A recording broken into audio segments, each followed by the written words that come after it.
Hello, biology students. So for those of you that don't know me, I'm Mrs. Richardson, and I am one of the biology teachers here at Central High School.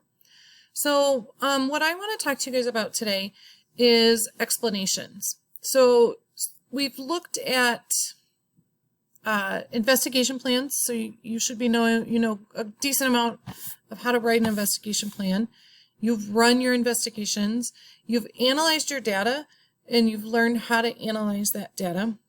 And so now we need to know, well, what do we do with that data and how do we kind of wrap this up? And so the way that it gets wrapped up is with explanations. We use the CER method. You may have heard of it before, where we use claim, evidence, and reasoning. So I'm going to walk you through how to write this part of an explanation. So to look at what a claim is and evidence and reasoning. So what we've got here is kind of the parts of a CER. And we're looking at a piece of data. And with this data, we've got some information. And we'll assume that we did an experiment to collect this on fish and water temperatures over the course of several months, so from December to July. When you write an explanation, it needs to emphasize the evidence that you collected. You spent a lot of time collecting that data, so you want to use that data to answer the question that you were working on. And then it does need to be logical and consistent. So there's a pattern and a flow to how we write it. And then finally, you need to include your scientific learning. So the models that you learn through the content that you're doing, and also any theories and the science that's happening with that. So we're going to continue to look at this graph where we've got some information about water temperature going from cold to hot, the months, and then our population of fish species X going from low to high.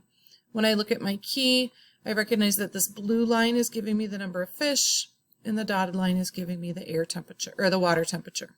Okay, so let's see what's happening here.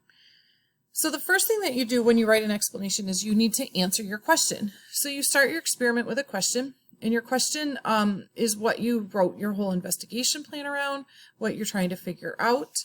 And then when you write your explanation, the first sentence is going to be your claim, your answer to the question.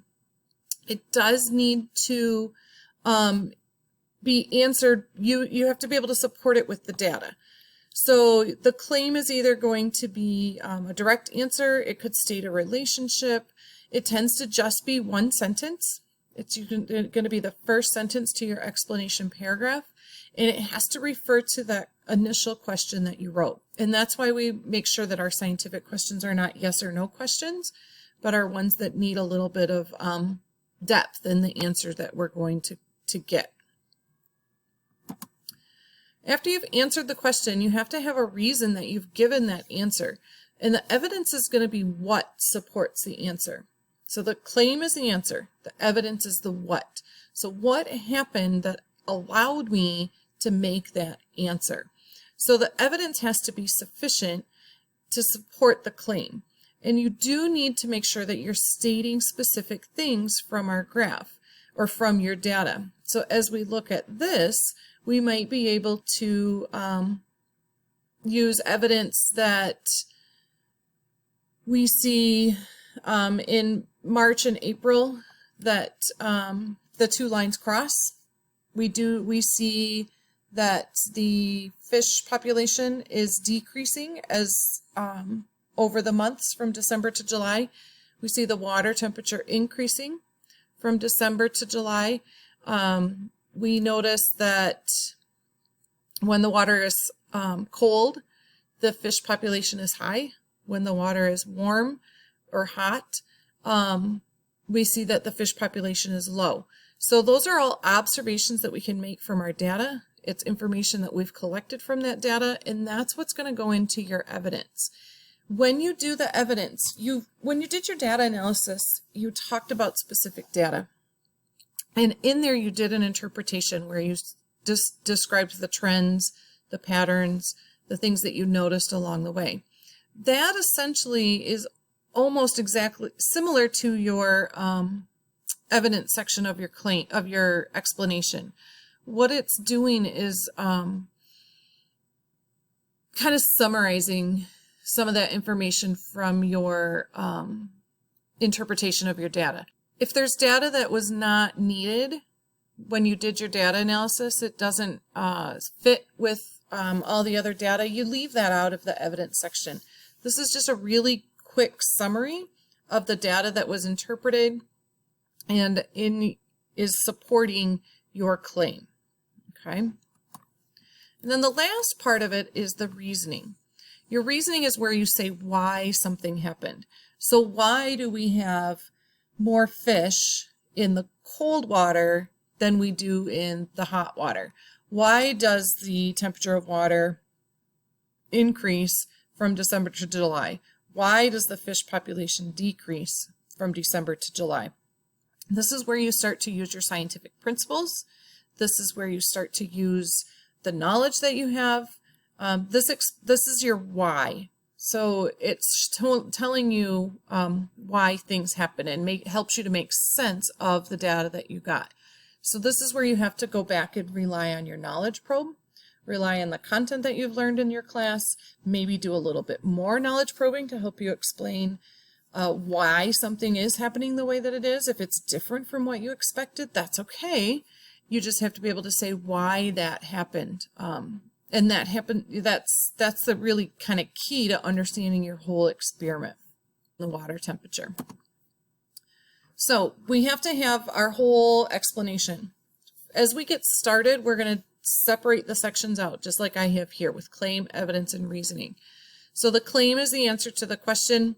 Now, you weren't posed a question at the beginning of this, but by looking at the graph, our claim can be that the population of species X survives better in colder water. That's my claim.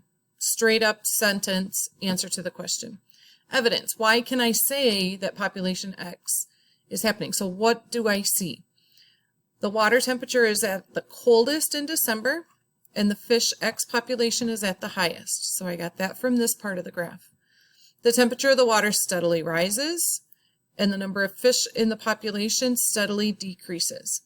In July, the water temperature is at its highest, while population X numbers are at their lowest. Okay, so all I'm doing is saying what happened, what's in my graph, what's the information that's there. If I had values on the sides of the X here, I would include those values. So instead of saying at the highest or lowest, I would say the specific values that are here. Our expectation is you will have numbers in your evidence section. For the reasoning, now I'm going to say, why is this happening? Why do I see the population going down when the water temperature is going up? So based on the knowledge that I have and things that I've learned, I know that colder water temperatures hold the oxygen in at a higher percent, so there's more oxygen for fish to breathe. Fish need oxygen to survive because their cells use the oxygen in the process of cellular respiration. As the water gets warmer, more oxygen evaporates into the air, so the fish have less oxygen and are not able to survive. Okay, so that's my why, and that's your reasoning. So hopefully that's helpful for you for writing explanations. I promise that we'll practice them a lot this year. We'll kind of scaffold them in. You'll get good at it. And it's a skill that you'll use through all 4 years of high school and even beyond.